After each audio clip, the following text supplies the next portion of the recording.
এখন ধৰ্মালোচনী সভা কেইজনমান লোকৰ অপ্ৰাণ কষ্ট আৰু প্ৰত্যাহ্বান এই প্ৰত্যাহ্বানক নেওচি তিনিদিনীয়াকৈ উদযাপন কৰা হ'ল নলবাৰী জিলাৰ কয়াগুছি বলপুখুৰী পাৰত ধৰ্মালোচনী সভা।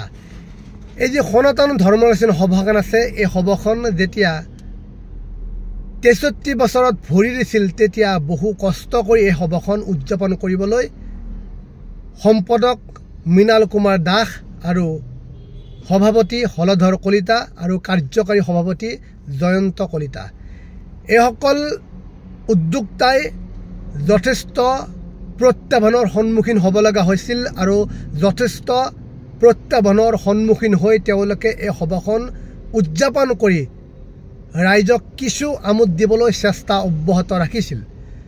আৰু যিসকল এই সভাখনত যিসকল লোকে কাম নকৰি তেওঁলোকে তুলুঙা মন্তব্য আগবঢ়াইছিল, সেইসকল তুলুঙা মন্তব্য আগবঢ়োৱা দুগৰাকী ব্যক্তি, এগৰাকী ব্যক্তি হৈছে যাদৱ কলিতা, অৰ্থাৎ তেওঁ পেছাত এগৰাকী এখন কলেজৰ প্ৰফেচাৰ অৰ্থাৎ লেকচাৰাৰ।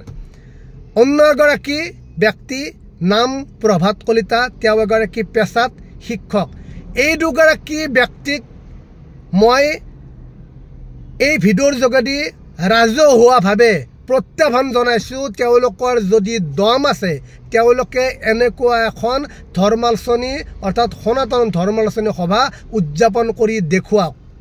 তেওঁলোকে পূৰ্বতে ধৰ্মালোচনী সভাখন উদযাপন কৰিছে, আমি সেইবাবে তেওঁলোকক ধন্যবাদ জ্ঞাপন কৰিছোঁ। তেওঁলোকে এইবাৰ সভাখনক লৈ বা মোক লৈ যেনেকুৱা ধৰণৰ তুলুঙা মন্তব্য আজি সমালোচনা কৰিছে, তেওঁলোকৰ সমালোচনাই মোক কোনো ধৰণৰ ক্ষতি কৰিব নোৱাৰে। Who is Prabhat Kalita, who is professor Yadav Kalita, তেওঁলোকৰ পেছাক মই সন্মান কৰোঁ। তেওঁলোকৰ যি এনে মনোবৃত্তিক মই ঘৃণা কৰোঁ আৰু তেওঁলোকৰ নিচিনা মানুহক মই খাতিৰ নকৰোঁ। মোৰ ভাষাত যদি মই ক'বলৈ যাওঁ, মোৰ যিখন লিষ্ট থাকে সেই লিষ্টখন যদি মই ফ'ল' কৰোঁ, সেই লিষ্টখনত লিখা আছে বিনয় কলিতাই কাকো খাতিৰ নকৰে। বিনয় কলিতাই স্পষ্টতাৰ বাবে তেওঁৰ কৰ্মদক্ষতাৰ বাবে তেওঁ সদায় সততাৰে স্পষ্টতাৰে কাম কৰি যায়।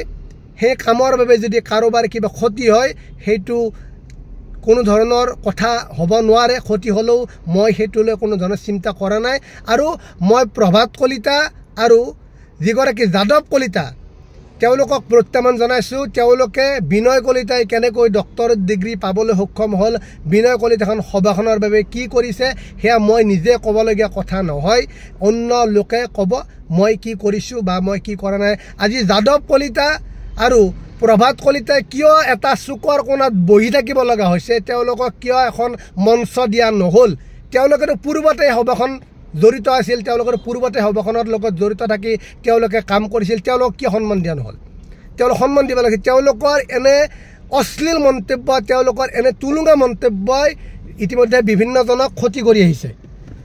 তেওঁলোকে এনে ধৰণৰ এগৰাকী প্ৰফেচাৰ বা এগৰাকী শিক্ষকে এনে ধৰণৰ তুলুঙা মন্তব্য কৰিলে শুভ নাপায়।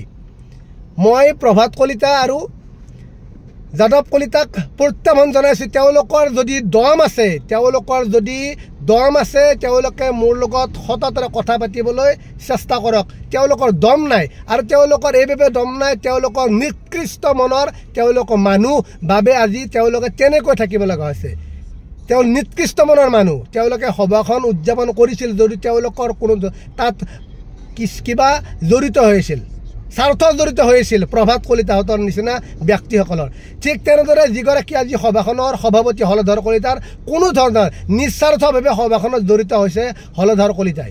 তেওঁ নিস্বাৰ্থভাৱে কাম কৰি গৈছে, তেওঁ নিস্বাৰ্থভাৱে কাম কৰি তেওঁ আজি দেখুৱাই দিছে ৰাইজক যে হলধৰ কলিতা কোন হয়। হলধৰ কলিতা প্ৰত্যাহ্বান জনাইছিল, প্ৰত্যাহ্বানমূলকভাৱে তেওঁ কাম কৰিব লগা হৈছে। জয়ন্ত কলিতাই সভাখনৰ লগত কিমান কাম কৰে, কিন্তু সেইগৰাকী জয়ন্ত কলিতা বা সেইগৰাকী মৃণাল কুমাৰ দাস, সেইগৰাকী হলধৰ কলিতাক এতিয়া সমালোচনা কৰিব বিভিন্নজনে। সমালোচনা কৰাতকৈ তেওঁলোকক যদি আমি ধন্যবাদ একোটাকৈ দিওঁ, নিশ্চয় পৰৱৰ্তী সময়ত তেওঁলোকে সভাখন উদযাপন কৰাৰ বাবে তেওঁলোকে সাহস পাব, নিশ্চয় তেওঁলোকে সভাখন উদযাপন কৰাৰ বাবে তেওঁলোকে আগবাঢ়ি আহিব। আৰু এনে প্ৰভাত কলিতা এনে আচলতে যি যাদৱ কলিতাৰ নিচিনা ব্যক্তিসকলৰ বাবে আজি একাংশ লোকে আচলতে লাজ পাব লগা হৈছে মই লাজ পাইছোঁ তেওঁলোকৰ বাবে যে তেওঁলোকে মোক লৈ সমালোচনা কৰিছে মোক লৈ সমালোচনা কৰে তেওঁলোকৰ যদি দম আছে তেওঁলোকৰ যদি প্ৰভাত কলিতা আৰু মই যাদৱ কলিতাক মই প্ৰত্যাহ্বান জনাইছোঁ তেওঁলোকৰ যদি দম আছে তেওঁলোকে এনে এখন ধৰ্মৰাচী সনাতন ধৰ্মৰাচী সভা উদযাপন কৰি দেখুৱাওক যদি তেওঁলোকে পাৰে নোৱাৰে তেওঁলোকে আনক সমালোচনা কৰাতকৈ তেওঁলোক অন্য বিকল্প নাই তেওঁলোকৰ চুকৰ কোণত বহি থাকিব লগা হৈছে এগৰাকী প্ৰফেচাৰ যাদৱ কলিতা প্ৰফেচাৰক মই প্ৰত্যাহ্বান জনাইছোঁ তেওঁৰ যদি দম আছে মোৰ লগত তেওঁলোক কথা পাতি দেখুৱাওক প্ৰভাত কলিতাক তেওঁলোকে শিক্ষক হৈ যদি এনেকুৱা মনোবৃত্তি লৈ থাকে তেওঁ কিন্তু জীৱনত শিক্ষা যিসকল ছাত্ৰ ছাত্ৰী আছে তেওঁ শিক্ষা তেওঁৰ পৰা যিসকলে গ্ৰহণ কৰে তেওঁলোকে কিন্তু অধস্পদনে যাব প্ৰফেচাৰ যাদৱ কলিতা আপোনাক কৈছোঁ আপোনাৰ নিচিনা এনেকুৱা এগৰাকী প্ৰফেচাৰৰ মনোবৃত্তি আচলতে আমাক লজ্জিত কৰিছে এইভাবে লজ্জিত কৰিছে আপোনালোকে আমাৰ একোগৰাকী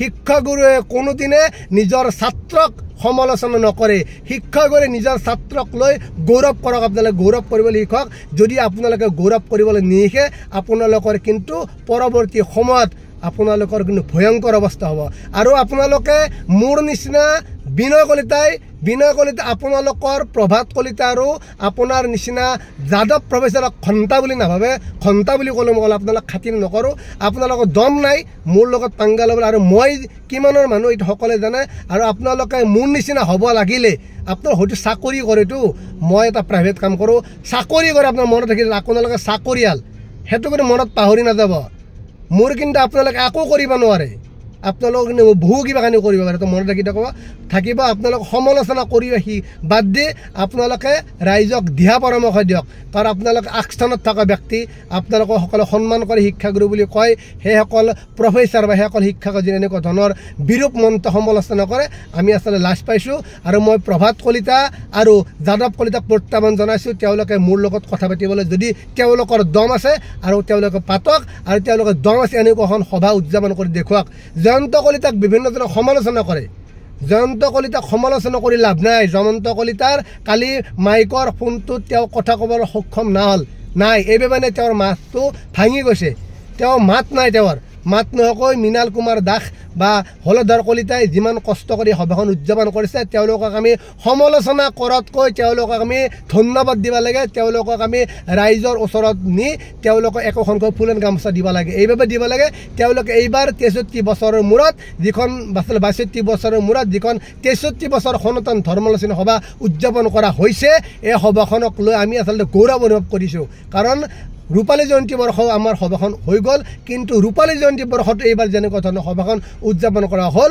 কিন্তু সেনেকুৱা হোৱা নাছিল আমি জয়ন্ত কলিতা বা আমি হলধৰ কলিতা বা আমি যাক মিকাদা বুলি মাতোঁ বা আচলতে মৃণাল কুমাৰ দাস তিনিগৰাকী মোৰ দাদা তিনিগৰাকী দাদাক মোৰ তৰফৰ পৰা শুভেচ্ছা ধন্যবাদ জ্ঞাপন কৰি তেওঁলোকে যথেষ্ট কষ্ট কৰিছে আৰু উদ্ধৱ কলিতা তেখেতে এগৰাকী চাকৰিয়াল বিষয়া তেখেতে চাকৰিত মিছা কথা কৈ হ'লেও চাকৰিত কিবা লেটাৰ দি হ'লেও তেওঁ সভাখনৰ লগত জড়িত হৈছে এইভাবে আচলতে জড়িত হৈছে তেওঁৰ আচলতে সভাখনক লৈ ব্যাকুল হৈ থাকে উদ্ধৱ কলিতাই ব্যাকুল সভাখনলৈ যাব লাগিব সভাখনত কাম কৰিব লাগিব এনেকুৱাসকল বিষয়ৰ কথা আপোনালোকে অলপ চিন্তা কৰক আৰু মই প্ৰভাত কলিতা আগৰ আপুনি এগৰাকী পেছাত শিক্ষক আৰু যাদৱ কলিতা আপুনি এগৰাকী প্ৰফেচাৰ পেছাত এগৰাকী প্ৰফেচাৰ আপোনালোকৰ নিচিনা মানুহবিলাকৰ বাবে এইটো একাংশ যিসকল উঠি অহা প্ৰজন্ম তেওঁলোকে আচলতে বিপদত পৰিব লগা হয় আপোনালোকে মোক সমালোচনা কৰিছে আপোনালোকে বিনয় কলিতা কেনেকৈ ডক্টৰেট ডিগ্ৰী পাবলৈ সক্ষম হ'ল বিনয় কলিতাই মেট্ৰিকত ভাল ৰিজাল্ট কৰা নাছিল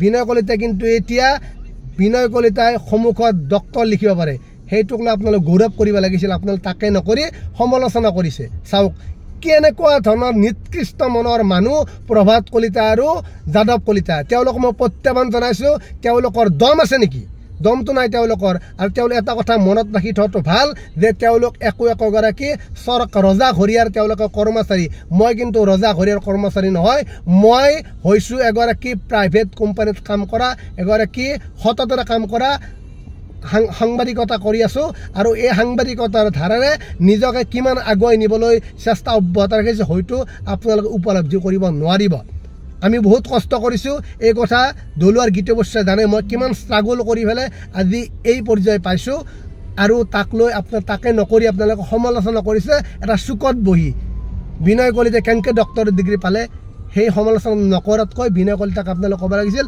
ভাল কাম কৰিছে, আগুৱাই যোৱা। আমাৰ মানুহৰ চৰিত্ৰ থাকে, এইবিলাক মানুহৰ বাবে এই সভাসমূহ আচলতে কৰাত যথেষ্ট ক্ষতি হয়। আমাৰ ৰাইজৰ মূৰত আহ্বান আছে, ৰাইজে ভাবে যে সভাপতি সম্পাদকক দায়িত্ব দিয়া হৈছে, জয়ন্ত কলিতাক দায়িত্ব দিয়া হৈছে, তেওঁলোকে সভাখন চলাব। তেওঁলোকৰ কি ঘৰ নাই?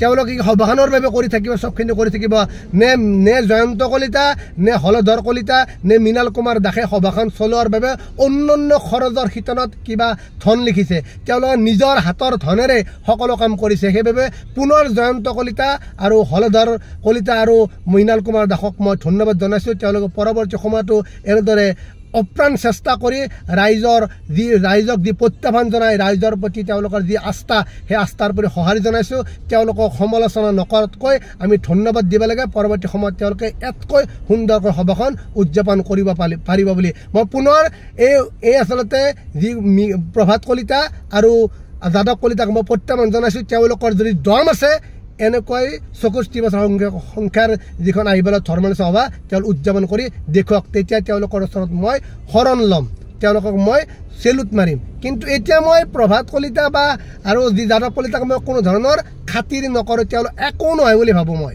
তেওঁলোক একো নহয়। তেওঁলোকে মোৰ নিচিনা হ'ব লাগিলে তেওঁলোকে এবাৰ মৰি জন্মগ্ৰহণ কৰিব লাগিব, তেতিয়াহে বিনয় কলিতাৰ নিচিনা হ'ব পাৰিব। ধন্যবাদ। জয় অসম।